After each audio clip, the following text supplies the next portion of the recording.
자, 여러분 안녕하십니까? 부동산 세법 강의를 맡고 있는 김숙 교수입니다. 자, 여러분들 이렇게 또 만나 뵙게 반갑습니다. 또 오늘의 주제 가지고 또 설명하면서 여러분들 또 공부하시는데 좀 많이 도움이 됐으면 좋겠고요. 또 우리 생활에서도 또 같이 접목이 될 수 있는 주제니까 도움이 됐으면 좋겠습니다. 자, 우리 첫 번째 오늘 주제는요. 여러분들 이 기사 많이 보지 않으셨나요? 바로 조정 대상 지역이라는 말. 자, 현 정부 들어와서 이 조정 대상 지역이라는 말이 정말 여러분들 뭐 신문지상이나 아니면 뉴스라든가 참 많이 듣고 봤던 용어일 겁니다. 바로 조정 대상 지역 지정에도 경기도 집값이 18%나 상승했다. 이 기사가 한번 나온 적이 있었습니다. 그러면 조정 대상 지역의 의미는 뭐였냐면 현 정부 들어와서 집값을 잡기 위해서 2017년도에 파리 부동산 대책을 발표하면서 조정 대상 지역에 이런 존을 딱 정부가 지정을 한 거죠. 그래서 요런 지역에다가 집을 살 때 대출을 규제하겠다. LTV를 규제하겠다.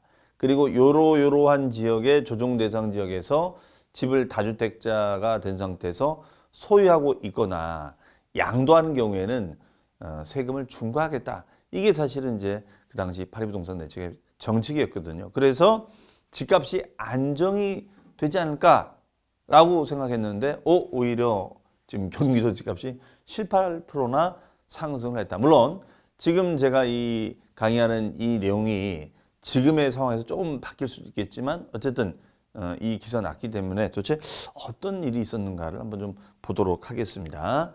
자, 바로 이제 작년 경기도 여기 보시면은 대부분의 지역이 조정 대상 지역으로 묶였음에도 불구하고 오히려 집값은 규제 전보다 자, 몇 배입니까? 예, 3배 이상 증가한 것으로 나타났다. 도대체 이게 어떻게 된 거냐? 자, 분명히 규제를 한다고 했는데 오히려 집값이 더 올라간 거예요. 그래서 이 아파트 특히 매매가 상승률이 이제 정말 많이 올라갔습니다. 그 이유는 뭐냐면 이제 일단 경기도는 여기 기사 내용을 보시면 서울하고 인접해 있자는 거예요. 그러니까 다시 말하면 럭비 효과가 생긴 거예요. 풍선 효과가 생긴 거죠. 즉 서울을 강력하게 규제하다 보니까 규제가 되긴 되지만 그 규제 지역 중에 연접 지역인 경기도는 덜 규제를 받으니까 서울보다는 그래서 이 풍선 효과처럼 이 중심이 경기도로 옮겨간 것 아닌가. 그래서 경기도가 아무래도 서울보다는 집값이 좀 저렴하고 하니까요. 그 집값의 구매력이 좀 상승이 된 거 아닌가. 자, 그래서 과연 지금 작금의 이런 세금의 규제 정책들이 과연 이 아파트 주택 시장에 긍정적인 영향을 미친 건지는 일단 퀘스천을 하고 있다는 사실을 반증하지 않는가 싶습니다.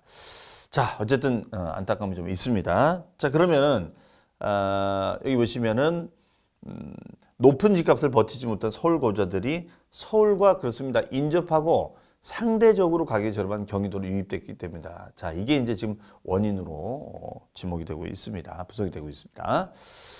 자, 그러면 이 조정 대상 지역이 되면 그러면 세금 문제는 어떻게 될 것인가를 한번 살펴보는 것도 의미가 있겠죠. 자, 이 부분은 특히 이제 공인중개사 공부하시는 여러분들한테도 또 의미가 있는 주제이기 때문에 좀 잘 숙지해 주시면 좀 도움이 되실 겁니다.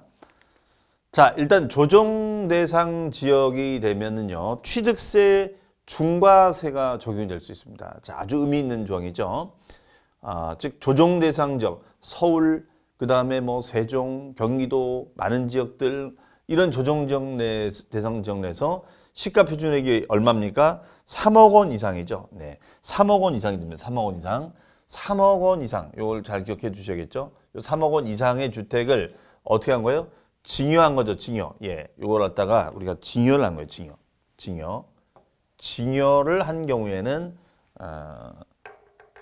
표준세율, 네, 표준세율이 이제 기본세율이 되겠습니다. 이 기본세율에다가 중과 기준. 자, 이때 표준세율은 4%가 됩니다. 4% 됩니다. 자, 잘 써지네요. 네. 자, 그러면 중과 기준세율은 우리가 몇 프로냐? 2%가 돼요, 2%. 네, 항상 기준세율은 2% 됩니다. 요 2%의 몇 배가 중과가 되느냐? 얘는 4배.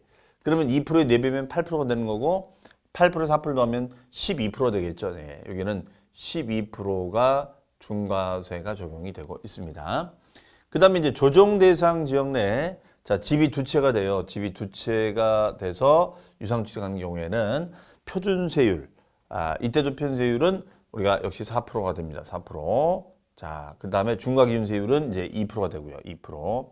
2%의 2배. 2배가 되는 거니까 도합 4%가 되겠죠. 그러면 4%에 4%니까 8%가 중과가 되는 겁니다. 자, 그래서 조정 대상 지역에 집을 한 채 갖고 있는 사람이 또 한 채를 사서 두 채가 된다거나 두 채 갖고 있는 사람이 또 한 채를 사서 세 채가 됐을 때는 8%, 12% 중과된다. 이게 핵심 포인트가 되겠습니다.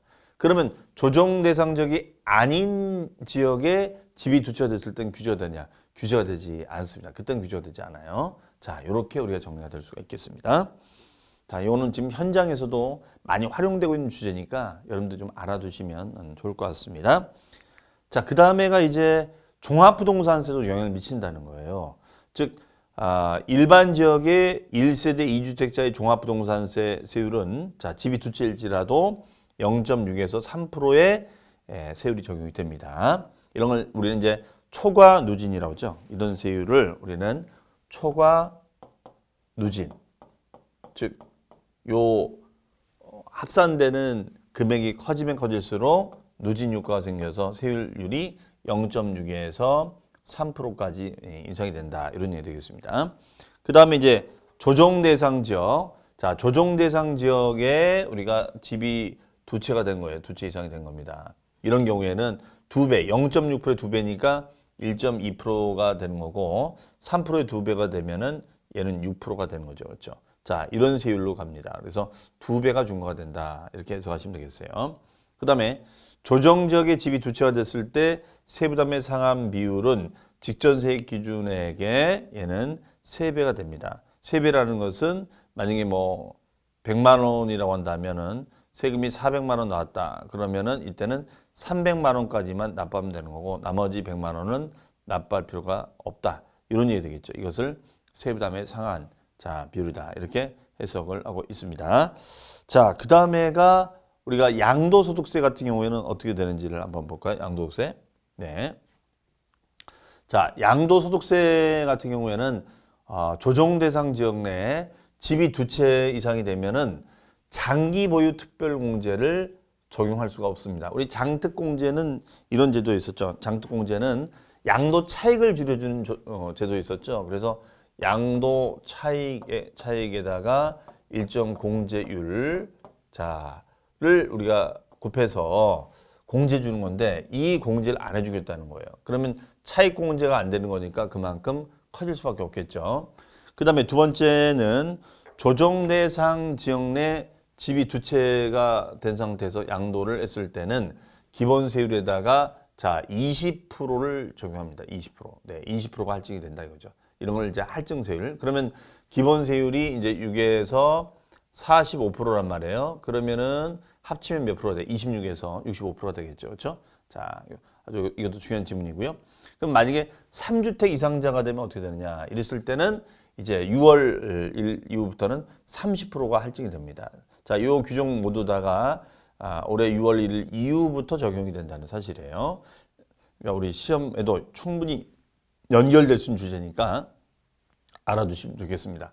그 다음에 이제 조정 대상 지역의 1세대 1주택을 우리가 양도할 때는 2년 이상을 보유하고 2년 이상을 거주를 우리가 해야 된다. 예, 만약에 조정 지역이 아니면 어떻게 되죠? 조정 지역이 아니면 1세대 1주택으로서 2년 이상 보유만 되면 되죠. 그러나 조정 대상 지역이기 때문에 2년 이상 보유도 하고 and 2년 이상 거주도 해야 된다는 거 잘 기억을 해 주시기 바랍니다.